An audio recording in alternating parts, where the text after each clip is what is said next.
Partimos. Bueno, bienvenidos, bienvenidas todos a esta conversación sobre cultura y nueva constitución que nos convoca la organización de la Furia del Libro. En primer lugar, agradecer a la Furia por esta invitación. Voy a partir por presentar a los invitados del día de hoy. En primer lugar, Elisa Pardo, que está a mi izquierda en la pantalla, al menos yo la veo a la izquierda de mi pantalla. Ella es licenciada en Historia y en Estética de la Pontificia Universidad Católica de Chile. Realizó un diplomado en Periodismo Cultural, Crítica y Edición de Libros de la Universidad de Chile. Actualmente cursa el diplomado en Gestión Estratégica de las Comunicaciones en la misma Universidad PUC y otro en Comercialización del Ciclo de las Artes Visuales de la Universidad de la Santísima Concepción. Además, ella es editora general de Arte al Límite hace más de 6 años, donde realiza publicaciones periódicamente vinculadas a la crítica cultural, artes visuales, teatro, ópera, danza, entre otras disciplinas. También ha publicado diversas columnas de opinión en medios digitales y se ha desempeñado también con distintos proyectos como curadora y gestora cultural. Hola, Elisa. Hola, Mariña, muchas gracias. Abajo de la pantalla va Tomás Peters. Él es sociólogo y doctor en estudios culturales por Birkbeck College de la Universidad de Londres. Sus áreas de investigación son la sociología del arte y la cultura. Ha desarrollado estudios culturales en historia y teoría de las políticas culturales en América Latina. Y, por último, Roselle Ford, la grandiosa que todas conocemos y admiramos, directora del Centro de Arte Alameda, una de las más conocidas e importantes salas audiovisuales independientes del país. Ha sido jurado en diversas ocasiones en festivales nacionales e internacionales. Ha organizado y dirigido diversas muestras de ciclos de cine como Cine Mujeres, Cine y Trabajo, Cine Gay Lésbico, Literatura y Poesía, Cine de Mapuche, entre otros. Es parte, además, de distribuidora de cine, cuyo objetivo es la difusión y distribución del cine independiente internacional en formato digital. Asesora, además, de programación cinematográfica de diversas salas de cine nacionales y ha sido responsable de estrenos de cientos de películas nacionales e internacionales en forma permanente. Bienvenida, bienvenido. Quisiera empezar por una introducción. Yo les voy a pedir, por favor, que silencien los micrófonos mientras no están cada uno de ustedes hablando para que podamos escucharnos de la mejor manera. Bueno, tal vez entre el último, digamos, 18 de octubre, emblemático del año 2019, y el 25 de octubre, hemos vivido tal vez uno de los momentos históricos, políticos más relevantes de las últimas décadas en el país. Esto nos ha llevado a partir de una serie de situaciones, bueno, llamadas el estallido, la revuelta, la insurrección ciudadana, social, artística, etcétera, a poder exigir, digamos, al país, a la institucionalidad en sus diversas acciones, un cambio radical a la construcción sobre todo económica, social y cultural de nuestro país. Luego del último plebiscito, el día 25 de octubre, donde la opción por el apruebo y la Convención Constitucional, arrasaron en términos de voto, digamos, y de participación ciudadana, hoy día tenemos en vista una posibilidad de cambio realmente como no se había vivido en muchas décadas. Yo voy a hacer una breve introducción para empezar a abrir la conversación con ustedes. Y me gustaría partir por un poco como hacer un recuento de lo que ha sido la Constitución del 80, que como bien sabemos todos los que estamos vinculados al ámbito de la cultura, bueno, se ideó un Estado subsidiario en la que la acción pública ha carecido de la intervención como un accionar decidido, ya fortaleciendo el sector privado y el libre mercado, lo que ha generado en diversos aspectos las necesidades básicas, un vacío, sin poder resolver de manera eficiente las necesidades públicas. El ámbito de la cultura y las artes, después de la dictadura, si bien ha tenido avances, por supuesto que los ha tenido, hemos visto cómo ha habido una amplitud de espacios, cómo ha habido una amplitud respecto de los fondos públicos para la creación, difusión y una diversa, digamos, acción de gestiones en el ámbito de la cultura y las artes. Igualmente, todavía hay una brecha muy significativa en función, sobre todo, del desarrollo institucional para poder, digamos, enfrentar las necesidades que implica tener un país en desarrollo efectivo. ¿Qué significa, en buenas cuentas, un Estado subsidiario en el ámbito de la cultura y las artes? Significa que medimos la producción artística desde un modelo de rentabilidad, lo que significa que debe haber una relación existente entre los beneficios que proporciona una determinada operación y la inversión que se ha hecho. En el arte, esto nos ha llevado a proporcionar instrumentos de producción y rendición, en el amplio aspecto, con mediciones asociadas al impacto, a los criterios de, comillas, calidad y a la eficiencia, en contraposición a los procesos creativos que son, en buenas cuentas, el alma de la producción artística. En las políticas culturales, por su parte, se ha establecido entre sus objetivos la necesidad de fortalecer y actualizar las normativas relacionadas con el arte y la cultura. Si bien existen algunas regulaciones a ciertos ámbitos, como por ejemplo el patrimonio, la propiedad intelectual o las industrias creativas, sería relevante de cara al proceso constituyente poder focalizar de manera clara el cómo defendemos el ámbito de las artes, las culturas y el resguardo al patrimonio cultural en esta nueva constitución. En la actual constitución se menciona la libertad de crear y difundir las artes. Esto está integrado en el artículo 25 del capítulo 3 que se logró integrar recién el año 2001. Antes de esto no había mención. Y el derecho de autor refería a la protección de la propiedad intelectual. Si bien, por tanto, se reconoce que existe la acción de crear y que ésta está sujeta a una autoría que debe resguardarse, en el ámbito del reconocimiento a la labor formal de los agentes del ámbito de la cultura y las artes, abro aquí con la siguiente pregunta, y me gustaría que partiera en este sentido Tomás. ¿Cuáles, según ustedes, cada uno desde su campo de acción, serían los vacíos existentes hoy en la Carta Fundamental que habría que, digamos, mirar, integrar y poder resguardar para una nueva Carta Magna o Constitución? Dejo la palabra, Tomás. Hola, Mariña. Bueno, muchas gracias por la presentación. Gracias también de estar aquí con ustedes. No conocía a Elisa, así que te saludo también, un gusto. Y con Roser, bueno, ya participamos en esta conversación hace una semana atrás en el ICI.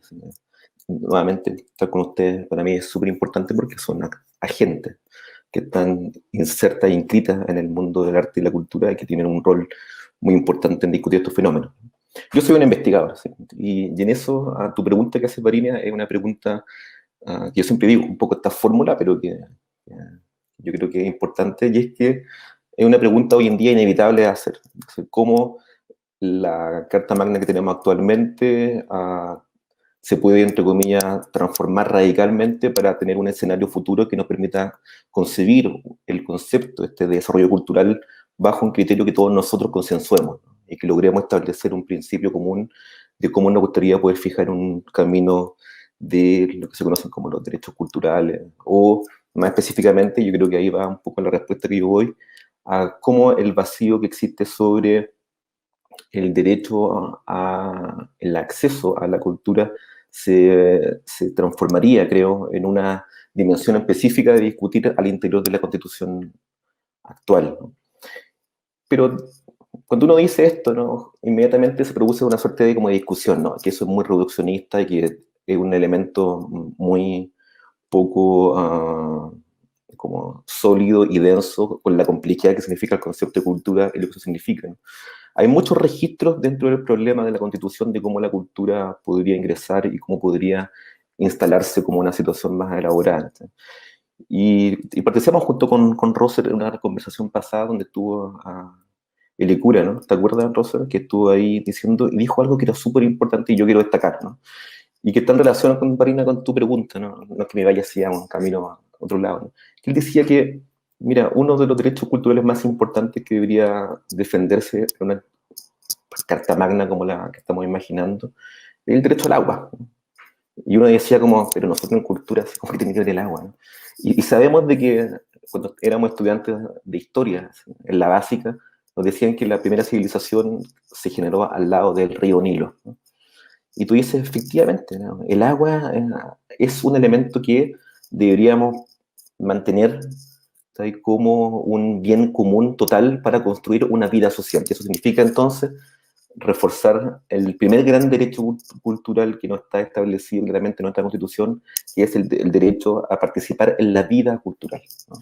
Si ustedes ven los derechos, la Declaración Universal de los Derechos Humanos, que ya zanja desde el comienzo el derecho a participar en la vida cultural como un elemento clave dentro de defender dentro de la Constitución y el elemento que no está claramente definido en la Constitución actual. Y una, por ejemplo, condición radical que yo diría que falta y que tenemos que discutirlo en el mundo de la cultura es, por ejemplo, un artículo específico que está dentro de, y es el derecho a la libertad de enseñanza. ¿Sí? El derecho a la libertad de enseñanza permite rápidamente configurar entonces una estructura general cultural que define la condición de clase y que es la educación privada, ¿sí? Por ejemplo, que desde el mundo cultural, educativo general, pusiera en duda, ¿sí?, o colocara la llaga, así como el cuchillo así directo en esa llaga, significaría un cambio radical y estructural en la forma que concebimos la cultura en Chile, o el fenómeno cultural en Chile en general, ¿no? Entonces, cuando uno ve la Constitución actual y dice, como, ahí podríamos hacer un giro radical en la forma de concebir la sociedad en su conjunto, ahí yo creo que habría un elemento de derechos culturales a nivel radical. Porque eso va a permitir entonces, y va a dar paso a la misma forma de cómo podemos ejercitar entonces el derecho al acceso a la cultura, ¿no? Y yo me imagino que después vamos a ir discutiendo ese aspecto específico, ¿no? Pero yo soy de lo que cree que una discusión radical que debemos hacerle a la Constitución actual es las bases fundantes de un modelo de sociedad que se construye desigualmente, ¿no? Y eso yo creo que sería como la entrada inicial a preguntarnos sobre qué debemos destituir dentro de esta Constitución que tenemos actualmente. Claro, también es importante en ese sentido, respecto a lo que dices, la diferencia que hay entre lo que es la libertad de enseñanza versus el derecho a la educación, que son cuestiones que no necesariamente están, digamos, en la misma línea, ¿no? Bueno, gracias, Tomás. Vamos a abrir con cada una y después vamos a abrir los debates necesarios. Si quieres, Roser, ¿puedes continuar tú? Voy. Oye, también muchas gracias por la invitación. Con La Furia además tenemos una relación bien antigua con La Furia del Libro porque inauguraban siempre en el GAM, quiero hacer ese recuerdo, y después teníamos una hermosa inauguración festiva en el Centro de Arte Alameda, que se trasladaban para allá con los invitados internacionales y los artistas y los escritores de acá. Y eran siempre esperados esos eventos, así que espero que en algún momento podamos volver a celebrar juntos en el Centro de Arte Alameda. Entonces, bueno, frente a esto, lo que dice Tomás es muy cierto, o sea, siento que el acceso a la cultura no solo hay que facilitarlo, sino que hay que hacerla más equitativa también.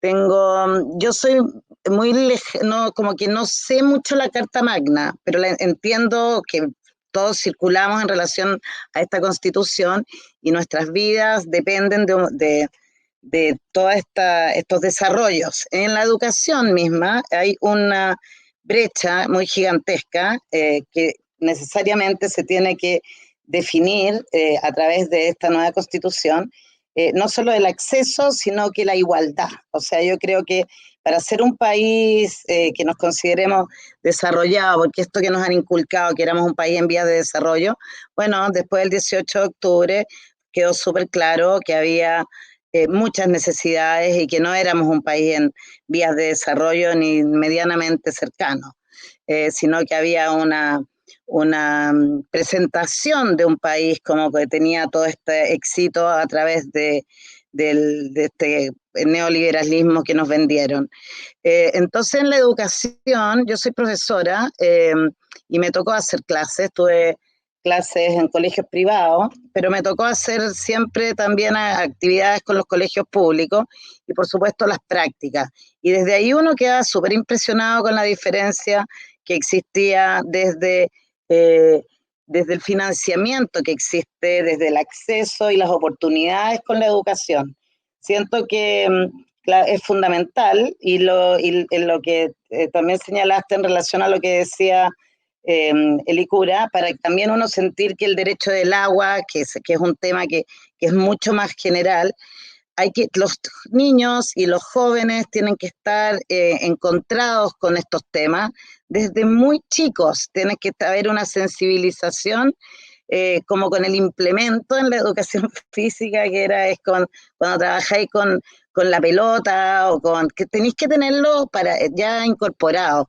Y en la parte más intelectual y afectiva, que es lo que te transmite la educación, tiene que haber una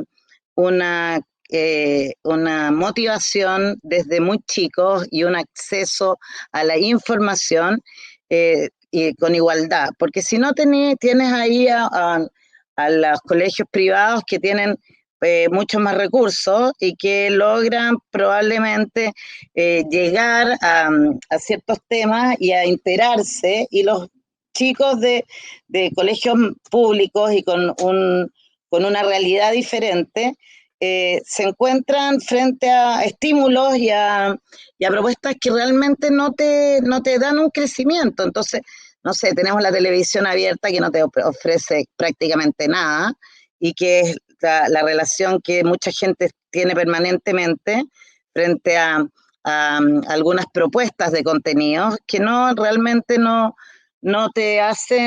generan ese crecimiento o esa conducción que debieran tener, estoy pensando en los jóvenes, ¿cachai? Desde chicos. ¿Cómo te enteras y cómo accedes y cómo, por ejemplo, a leer, a tener la motivación para leer, ya que estamos hablando de la furia del libro? Creo que hay que hacer un acento muy importante en este cambio fundamental en la Constitución. Pero a mí, lo mismo dije la otra vez, también me preocupa quiénes nos van a representar un montón también en esta nueva gestión. Y hay un montón de gente que se está proponiendo, pero no necesariamente vamos a tener a partir de esas personas, o sea, tenemos que saber elegir bien. Eso es lo que siento ahora frente a este proceso en el que nos estamos enfrentando. Tenemos que saber elegir para que realmente hayan cambios que propongan desde la más pequeña, desde la infancia, esta cercanía, este acceso, esta democratización de la cultura para que te genere crecimiento al final y que uno ya después, cuando sea más grande, pueda optar, definir, decidir en lo que estás optando en la vida. Acá hay esa diferencia tan abismante que al final la gente se conduce hacia un lado y los otros hacia otro lado, y eso es lo que se demostró y se solicitó cuando el 18 de octubre del año pasado el pueblo se manifestó, no solo acá en la Plaza de la Dignidad en Santiago de Chile, sino que en todo el país. Ahora, después, post pandemia, claro, vemos, se nos pone un poco más nublado el panorama, como que no nos acordamos lo potente que fue a nivel global esta movilización, esta revuelta, y que estamos en un momento en que el proceso hay que generar cambios, porque si no vamos a permanecer con esta frustración que se manifestó ahí. Siento que hay un camino muy largo por recorrer y que también las personas que nos representan tienen que ser no sé, quiero confiar en que vamos a tener a las personas más adecuadas para que nos permitan generar estos cambios. Sí, gracias, Roser.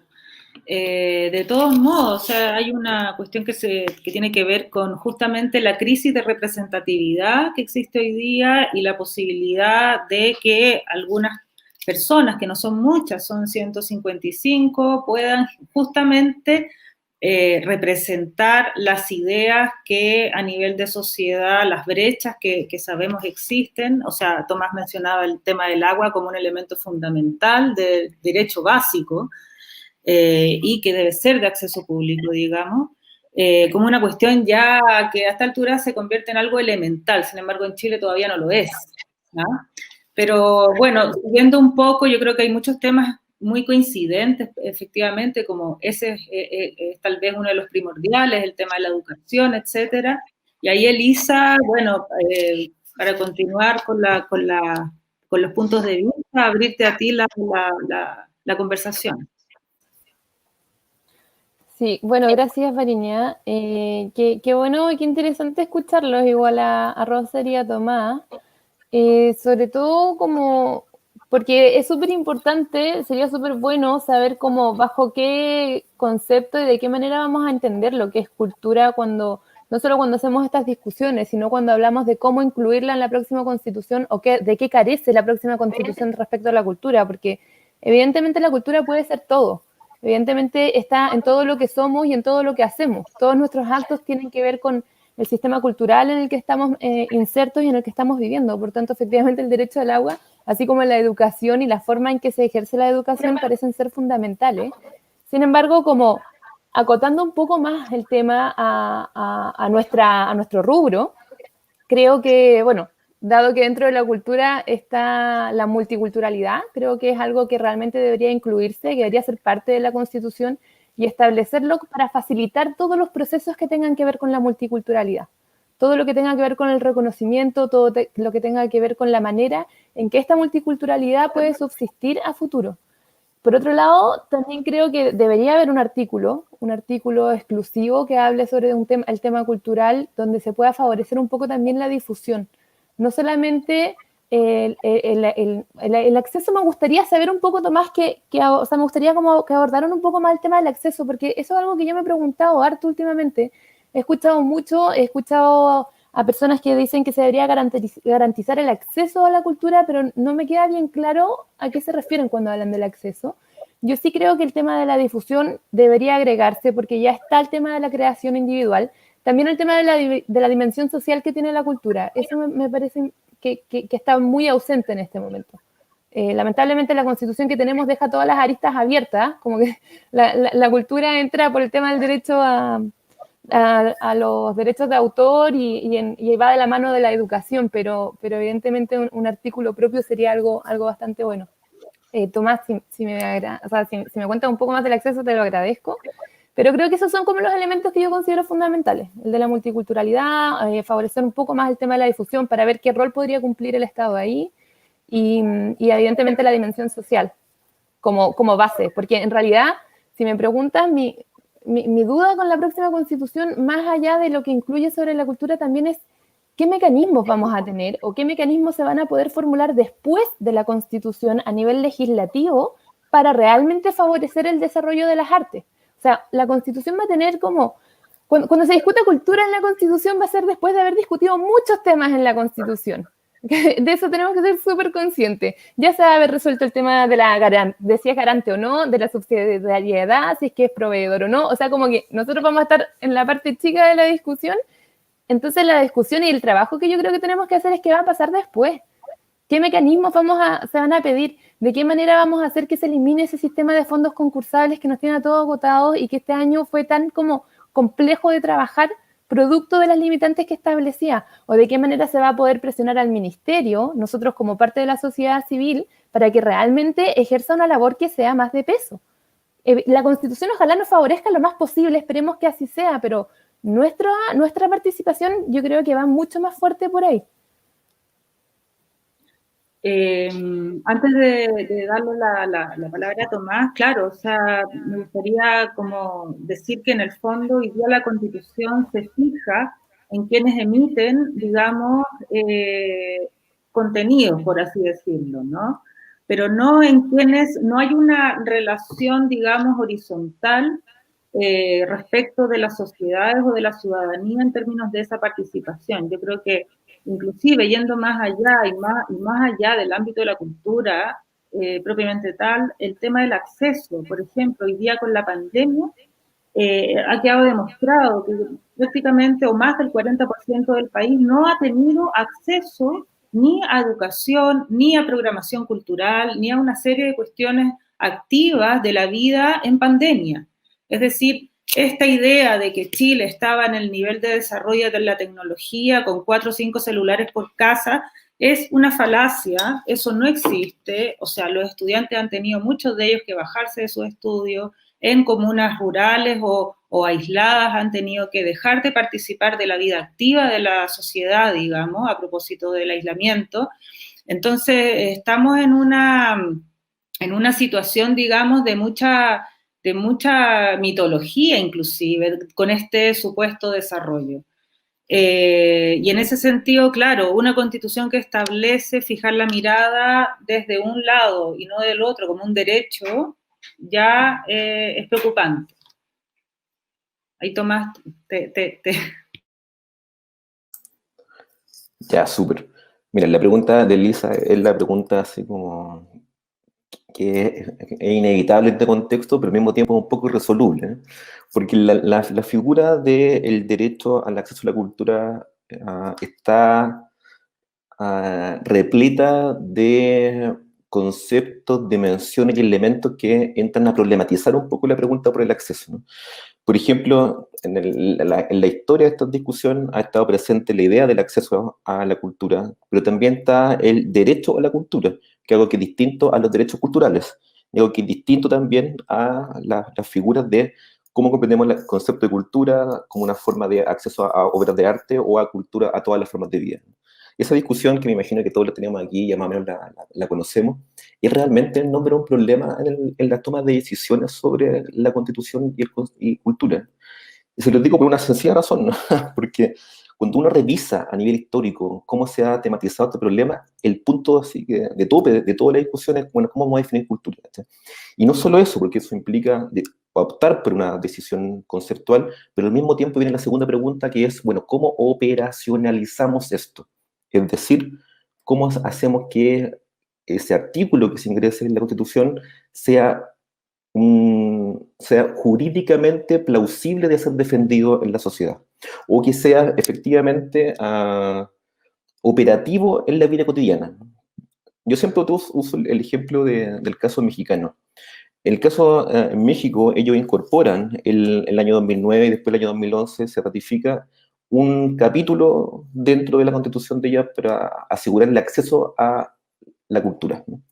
Pero hicieron algo que es bien importante, ¿no? Es que lograron establecer dentro del sistema jurídico mexicano una instancia específica que pudiera dirimir cuándo se está cumpliendo o no se está cumpliendo el derecho al acceso a la cultura. Hoy en día, si yo como ciudadano, como ustedes como ciudadanas, dicen, mira, yo siento que no se está cumpliendo mi derecho a la cultura hoy en día y voy a un tribunal de justicia, los tribunales van a decir como yo soy incompetente frente a esta materia. No tengo idea, ¿no? De hecho, uno puede decir aún más, ¿no? Ustedes sabían de que la OCDE hace poquito sacó un estudio muy importante e impactante que decía que solo el 2% de las chilenas y chilenos entiende lo que lee.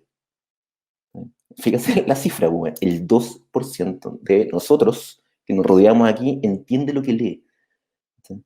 Y después uno va sumando otro elemento más que dice, oye, sí, también de la investigación de la OCDE, que dice, mira, según lo que vemos en la historia de Chile, se demora, para que una persona llegue a tener un estándar de vida relativamente decente en su trayectoria biográfica, se demora 6 generaciones para alcanzar un estándar de vida desde que vive en una condición de pobreza. 6 generaciones. Entonces, la pregunta que uno se hace sobre, Elisa, sobre la pregunta sobre el derecho al acceso a la cultura es, bueno, el derecho al acceso a la cultura, que lo podemos entender en dos formas. Directamente al acceso a obras, ¿sí? Así, literalmente. Es decir, que el Estado tenga la potestad de poder a recibir demandas de la ciudadanía diciendo, mira, en mi territorio yo no tengo derecho al acceso a una biblioteca o a un centro cultural. Y eso se puede demandar al Estado, sí, jurídicamente. Y la otra forma que uno puede decir, bueno, yo no tengo el derecho a participar en la vida cultural.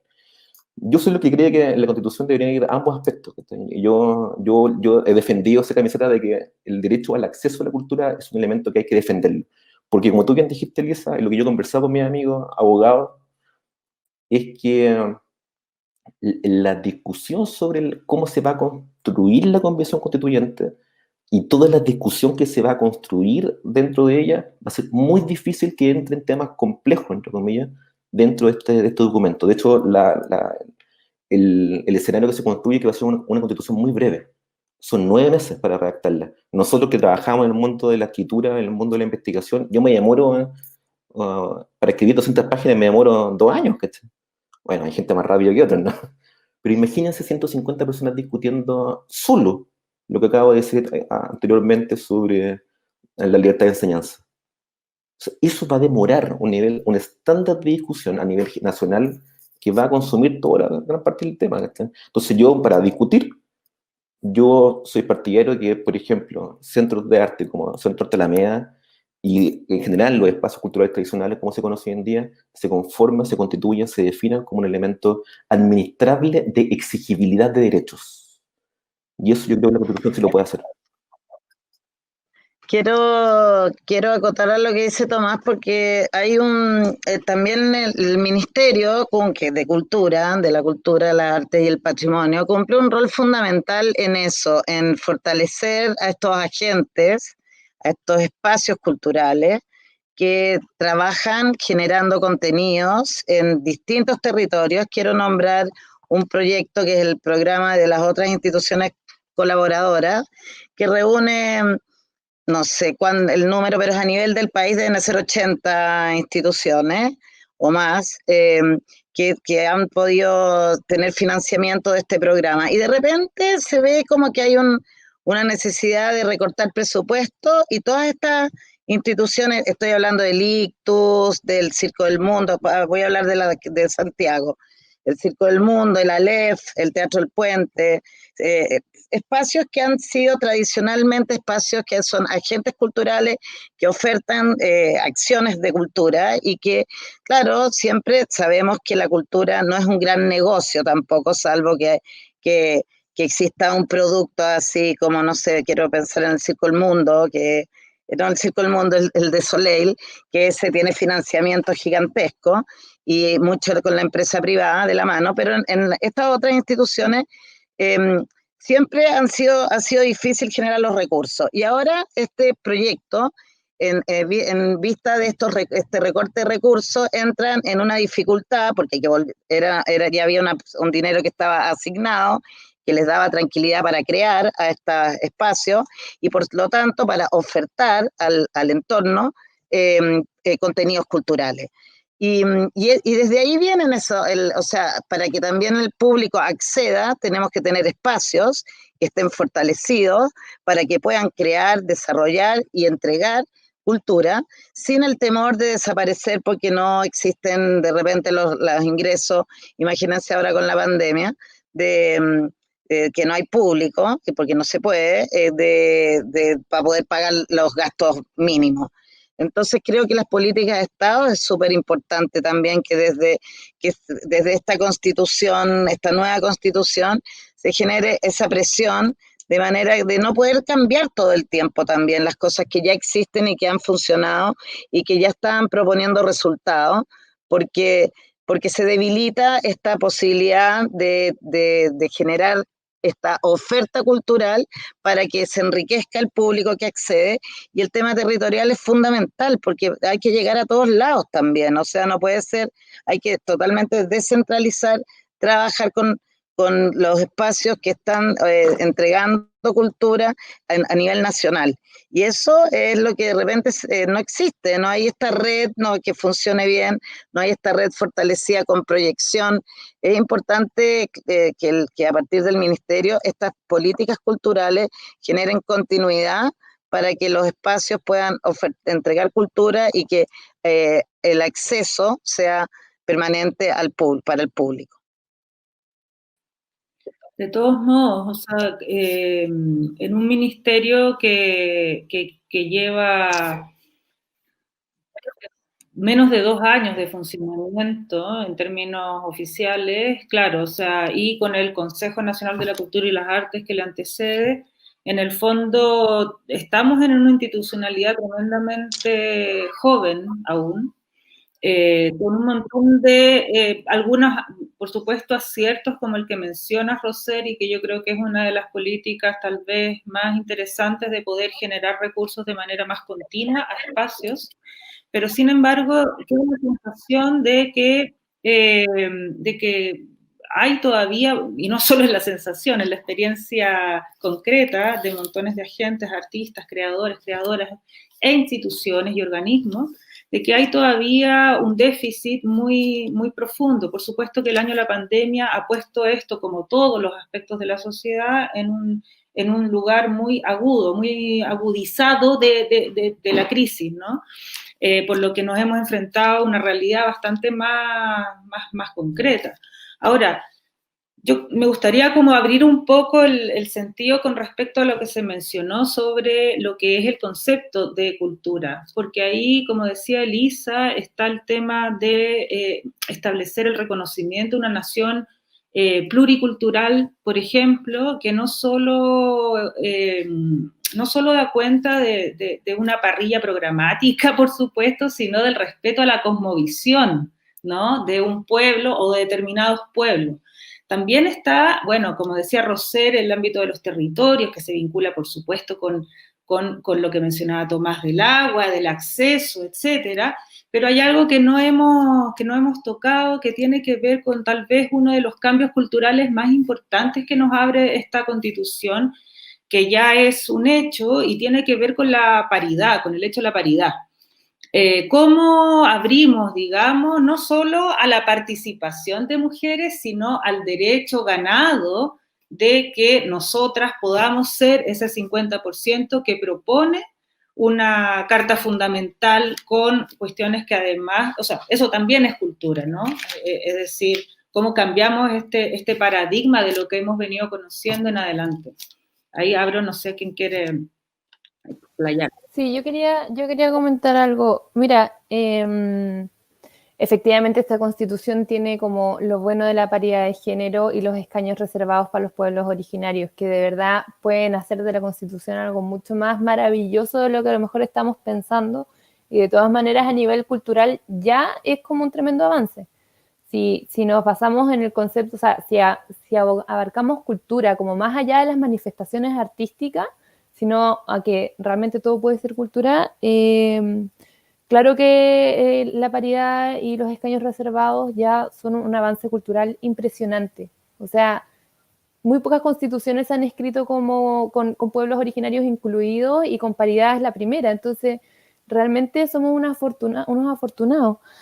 Ahora, yo también creo que es importante el tema del territorio, o sea, el tema de la descentralización, que tampoco va a ser una discusión que se va a generar a raíz de la cultura, sino que se va a generar por intereses económicos o por intereses del mismo territorio, que de hecho el otro día estaba leyendo a un abogado, si no me equivoco, mapuche, que él justamente explicaba lo importante que era que en la Constitución no se estableciera solamente el reconocimiento a los pueblos originarios, sino también se hiciera como un reconocimiento del territorio, para que realmente pudieran haber diferencias y no sea solo una cuestión como más simbólica.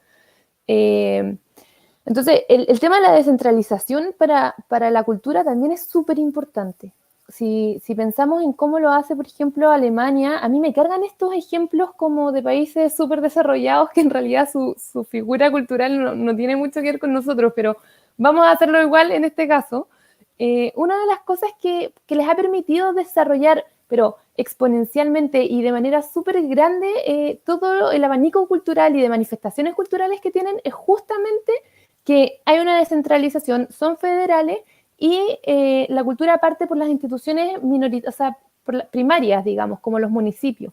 Desde ahí parte el potenciar la cultura, y después las regiones, que sería Chile, y después el Estado como gobierno o como institución macro. Entonces, en Chile eso no pasa. Estamos todos conscientes de que la cultura O sea, como las manifestaciones culturales ocurren en Santiago, ocurren en Valparaíso, en Concepción y en algunas que otras ciudades de por medio, como no sé, Frutillar, que tiene un teatro. Pero realmente no ocurre. Entonces, ahí sí yo creo que también hay otro tema que es súper importante abarcar, que tampoco lo vamos a poder incluir nosotros como desde el área de la cultura en la Constitución, pero sí es bueno que los empecemos, yo creo que a conversar y a dialogar lo más posible para que después podamos hacer más cosas. Tal vez tiene que ver con lo que se mencionaba, justamente lo que mencionaba Roser, que tiene que ver con esos representantes, ¿no? La manera de descentralizar también tiene que ver con quienes están escribiendo esta Constitución. Y en ese sentido, claro, cómo se logra hacer una descentralización desde la base, digamos, ¿no? Roser, no sé si quieres continuar diciendo algo respecto, por ejemplo, de lo que se está conversando, de la paridad, la participación de mujeres, etcétera. Bueno, es que yo creo que la paridad va a generar cambios casi poéticos, desde, no sé, no sé si es poético, pero creo que son cambios tan fundamentales que, como decía Licura también la otra vez, perdón que nos refiramos tanto a este encuentro anterior, pero de verdad fue, para mi gusto, muy alucinante y muy enriquecedor. También hablaba de Licura de que había que tener poesía, ojalá que la Constitución tuviera poesía, esta nueva Constitución también, que parece como tirado a las mechas, a lo mejor no, al contrario, tiene que hacerse con amor, tiene que hacerse con respeto, tiene que hacerse con encuentro.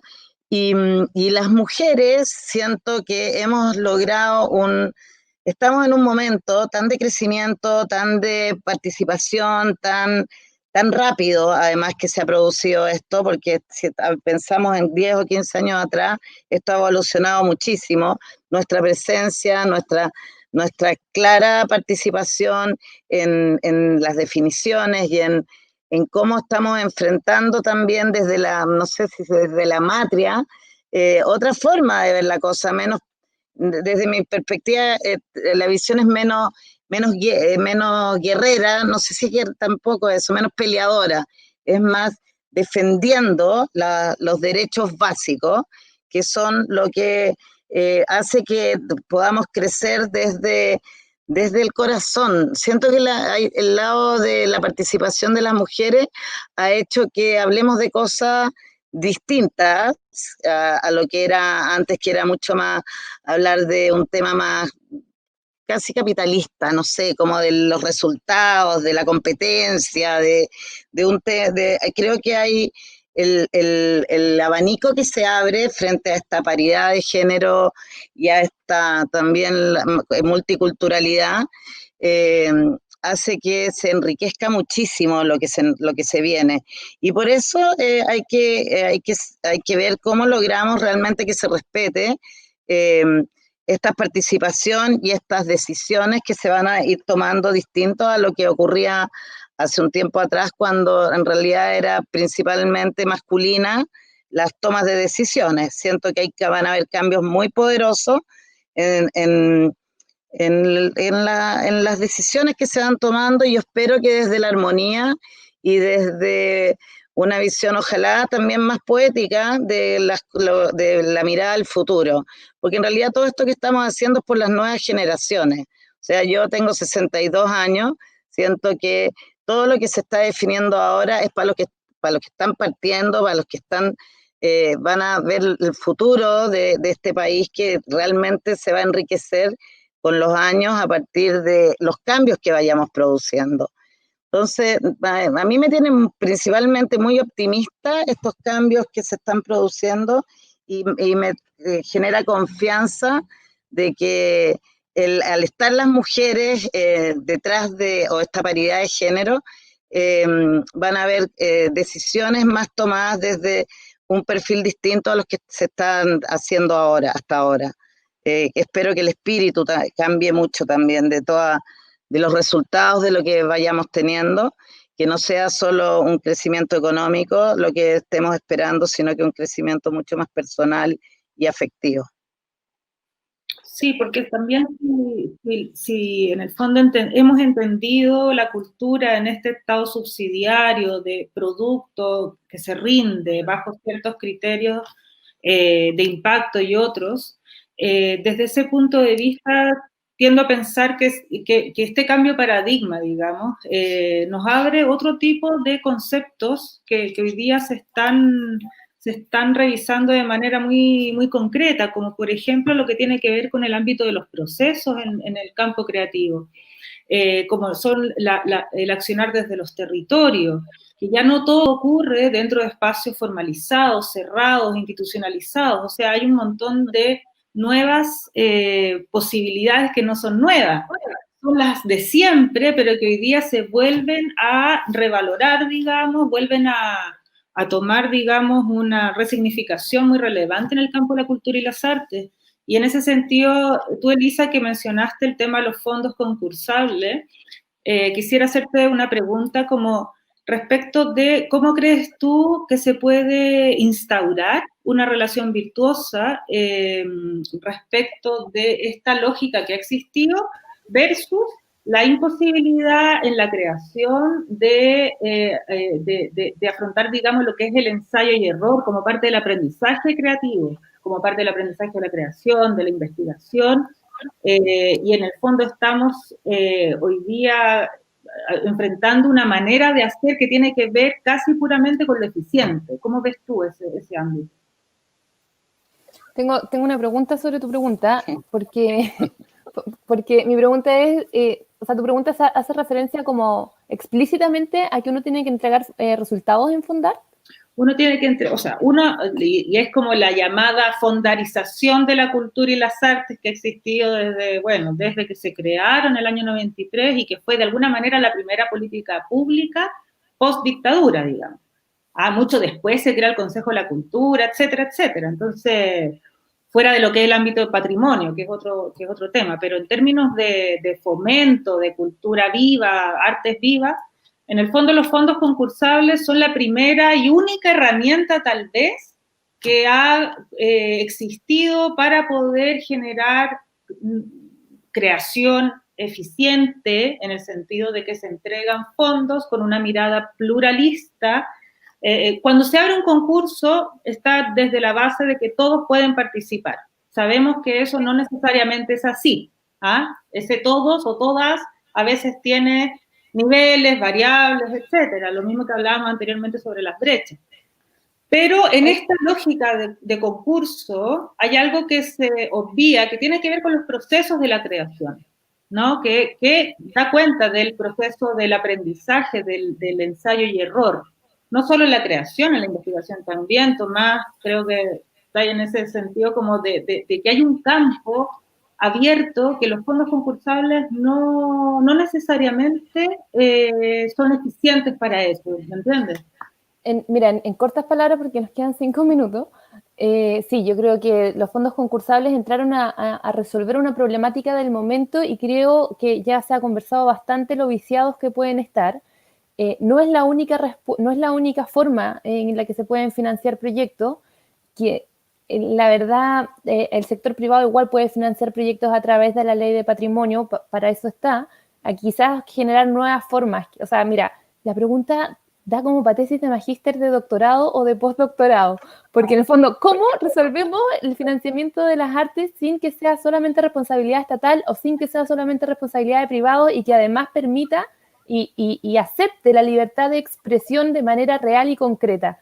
Es realmente difícil en la mayor parte de los países que yo he conocido, o sea, donde he estado y he podido conversar el tema. En los latinoamericanos lo pasan pésimo porque ni siquiera existen fondos concursables y se les hace casi imposible financiar, y en Estados Unidos o en los europeos lo hacen como con muchas regalías para las empresas para disminuir impuestos y poder entonces financiar. Entonces, si estas son las formas que tenemos y que son las que existen, podemos tratar de armar una tercera. Si alguien lo quiere hacer como tesis, de verdad sería espectacular. Mientras tanto, lo único que se me ocurre para fomentar la creación y el proceso creativo, como dices tú, de ensayo y error, sería flexibilizar aún más los fondos privados. Por supuesto que pelear por más fondos para transferencias directas o para otro tipo, alguna tercera manera de financiar desde el Estado hacia los creadores, pero la verdad es que no me quiero extender mucho. Así que si alguien quiere decir algo más, adelante, porque en realidad creo que no hay muchas posibilidades con el poco tiempo que tenemos de conversarlo. A mí, perdón, estoy abierta, sí. A mí me parece que también hay que generar esa, no sé si una exigencia o capacitación o esta relación entre el Ministerio de la Cultura y empresa privada, de manera que realmente sea efectivo, porque hay una ley de donaciones culturales que es prácticamente inexistente, porque cada vez que uno presenta un proyecto a la empresa privada o no hay claridad de qué va o lo que tú decías, la libertad de expresión, o sea, hay inserción, se meten en el tema del contenido. Entonces creo que hay que hacer una real capacitación para que esta ley, que puede invitar a participar a muchas más empresas privadas y facilite la creación, sea más eficiente, porque en realidad hay muy poca gente que la ocupa y muy poca empresa que apoya la cultura. Tomás, ¿quieres decir algo en este sentido? Sí, mira, o sea, varias cosas, lamento que el tiempo no nos alcance, ¿no? Pero yo quería decir algo muy banal, pero que a veces creo que es importante, y que el tema de la paridad nos colocó un problema, un interesante, necesario y fundamental problema, y que de hecho, para discutir el tema del Fondar, podría ser perfectamente exigir la paridad de distribución de géneros, o sea, distribución de fondos, ¿cachai? Por hombres y mujeres, ¿cachai? O sea, efectivamente podría ser una pregunta muy evidente: ¿por qué no hay paridad en la distribución de fondos del Fondar? Y te lo digo por qué. Te miran por qué. Bueno, el OPC, y hay muchas licitaciones que se han hecho de estudios, de investigaciones que demuestran cómo en el mundo de la producción cultural las mujeres tienen las peores condiciones laborales, las peores condiciones de poder elaborar un trabajo creativo y de proceso. Y lo hizo el OPC aquí en Chile, y hace poquito salió un estudio en España que decía cómo, así como solo 27% de los catálogos de categorías de arte está ocupado por mujeres. Y tú sumas una sumatoria de elementos que te dice como, oye, perfectamente puede ser una distribución paritaria, ¿no? Y quería terminar con algo del Fondar, es de que hay varios modelos de acompañamiento de proyectos Fondar que no sean a través de concursabilidad. ¿Por qué? Porque la concursabilidad está demostrada que produce o refuerza en gran medida lógicas de desigualdad. ¿No? Es decir, la gente que accede a los Fondar comúnmente son personas que vienen de las mismas comunas, mismas universidades, y se dice también de los mismos colegios, ¿no? O sea, hay un poco de estadísticas de eso, ¿cachai? Y está un poco demostrado que eso ocurre. Y quería terminar diciendo algo que dijo Rosser, que me parece también importante, que yo quiero siempre reforzar. Yo hace poco publiqué un artículo, una investigación sobre cómo reaccionaron los espacios culturales y museos en la zona cero. Hice una investigación con todos los espacios que estaban en la zona cero. Y lo que vimos es que efectivamente los que realmente cumplieron una labor de liberación, que fueron espacios que construyeron una figura de esfera pública y que contribuyeron a su territorio y fortalecieron un poco el sentido de comunidad con sus grupos temporales que estaban ahí, eran justamente espacios no solo como el de Rosser, el Teatro del Puente, muchos espacios culturales, el Museo de Química que está a la vuelta, muchos espacios que están ahí. Y los museos, los espacios públicos estuvieron muy al debe de constituirse como espacio. Entonces, yo creo que la pregunta es cómo podemos construir una política cultural que refuerce también ese tipo de espacio, que me parece fundamental. Sí. Bueno, lamentablemente esta interesante conversación tiene que acabar. La verdad es que el tiempo siempre es poco porque se empiezan a desarrollar temas muy relevantes y bueno, lamentablemente hasta aquí solamente podemos llegar. De hecho, nos faltó mucho tema. Lo que tú acabas de decir, Tomás, es sumamente interesante como tema propio, digamos. Está el ámbito de la formalización laboral de los artistas y creadoras del país, que hay una cuestión que no, en esta constitución actual no se garantiza el derecho de seguridad social, por ejemplo, ellos. O sea, hay un montón de temáticas, o más bien problemas, que hay que enfrentar para poder incorporar de manera más decidida en una nueva constitución. Bueno, los invitamos a estar muy atentos, atentas a quiénes son las personas que están ahí levantándose como posibles aportes a esta carta fundamental. Yo creo que es súper relevante llamar a la participación de manera muy, muy horizontal, muy clara. Es muy importante que esas personas cuenten también con una experiencia que puedan poner al servicio de esta redacción, que debe ser lo más paritaria, lo más justa, lo más horizontal en ese sentido posible. Bueno, agradecer a las audiencias, a Elisa, Roser, Tomás, ojalá podamos encontrarnos en una nueva ocasión y por supuesto a la Furia del Libro por esta conversación. Si es que... Gracias. Gracias, un gustazo. Chao, chao. Sí, éxito a la Furia del Libro, larga vida. Muchas gracias. Larga vida. Sí. Chao.